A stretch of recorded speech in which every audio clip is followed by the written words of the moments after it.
Glasses cases. How can you solve this issue simply and for a long time?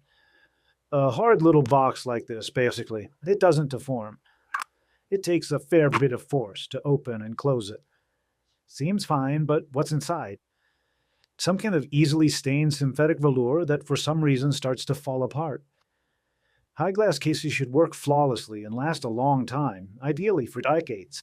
It's not hard to fix this. Tear something off, rub it, glue it back on. But what's the point? The whole idea suffers here. Just look at the size. To carry this around in daily life, you need either a bag or really big pockets. And here's some similar bag-like alternatives. This one, judging by its appearance, is quite new and looks pretty fancy. But why is it so worked? And inside, there's the same brand of synthetic velour, which is also starting to fall apart. This particular item right here seems relatively new and exceptionally well constructed, appearing still quite fresh. And the high-quality velour is incredibly soft to the touch. But just imagine carrying this in your pocket. A case should be as strong and durable as possible, while taking up minimal space. It should have increased resistance to abrasion and no sharp corners. This one is almost perfect. A sturdy metal case with a very simple clasp. And here are its siblings from the same working. Oh, by the way, all of these were found over the course of several years, not all at once. They're similar in design, with some minor differences. In terms of size, they're great, and the craftsmanship and the materials are excellent. Take a look at this case. It's definitely over 30 years old, and it's been used a lot. Here's its sibling.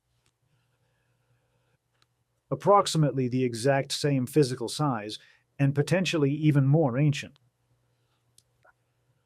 A case that you use many times a day, but you always have with you, should be exactly like this. This is what you call real old school. How do you wash and clean the lenses, which get dirty pretty quickly? And the main problem is greasy smudges and fingerprints from your face and fingers. Those nice little cloths that often come with glasses after a short period of use. Honestly, I don't use them. That's just a sham, too. Now you have yet another thing you need to keep track of. You have to wash those cloths, because after wiping your glasses 3 or 4 times, they end up with grease from your fingers on them. But I haven't seen any cloths with different colored sides for sale. Maybe I just hadn't looked hard enough. With those, you could remember, for example, to use the yellow side for cleaning and the red side always for your fingers. But even with a cloth like that, you'll still have to wash it with regular soap. Disposable cleaning products are much more convenient. Plain toilet paper without any additives is the simplest option, or paper towels, or just plain napkins. It's up to you to choose. The main requirements are good absorbency, density, and low length. The paper should be free of cosmetic additives. I use these simple napkins myself. Sometimes I use this special paper. It's meant for optics, but it's not cheap. 2 or 3 simple dry wipes, and one using a special optical cleaning fluid. There are many different ones on the market, but make sure it's for optics. Strong solvents can damage the lens coating, which is mostly acrylic these days. And about every 2 to 3 weeks, I wash my glasses with soap. It's one of the simplest and most effective ways to care for your lenses. At first, I used a special brush, but after a while I simplified everything by using an old toothbrush and regular household soap. It's important that the soap is just plain soap, without creams or additives. And then you thoroughly wipe it with a paper towel. You also need to keep an eye on this joint here. There are little screws here that sometimes disappear into thin air, and then the temple falls off.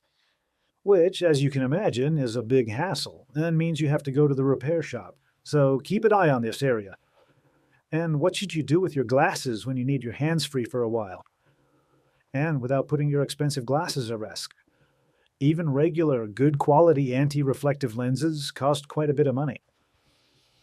And again, there are solutions that the market offers us. But it's the same story as with cases and cleaning cloths. Everything is cheap knockoff stuff and extremely inconvenient. The most obvious way is glasses hanging on a string around your neck like this. But that's more for a classy lady or someone with a more leisurely profession. In real life, this method just makes you nervous and annoyed right away.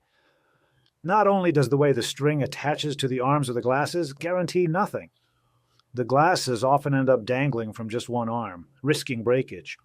You end up doing all sorts of tricks, taping them up and other makeshift fixes. Maybe those methods would catch on. But when your glasses are hanging on your chest, the lenses just collect all kinds of junk, and the glasses get caught on everything possible. After a brief experience, I gave up on them because they were just too inconvenient. Doubt I'll ever go back. So, what should you do next? From experience, the most convenient way is to wear your glasses like this on your head. Just one move. But the glasses fall off your head in a second, especially when you forget about them, and that's a real pain. Over time, the arms of the glasses get looser. So what do? And I know what to do. I put my mind to it and adapted, and it turns out to be pretty convenient. But we'll talk about that in the next video, which will be called Competing with the Youth and a Universal Platform for Correction. We'll figure out the meaning of vision, the features of the design, and even put it all together. Subscribe so you don't miss out. And if this is relevant to you, give feedback with your subscriptions and likes on YouTube.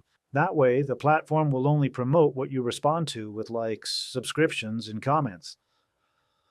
Promote this video so that, seeing this feedback, I'll have the motivation to keep making stories like this on all sorts of topics with a common thread, hearing the bell and knowing where it rings.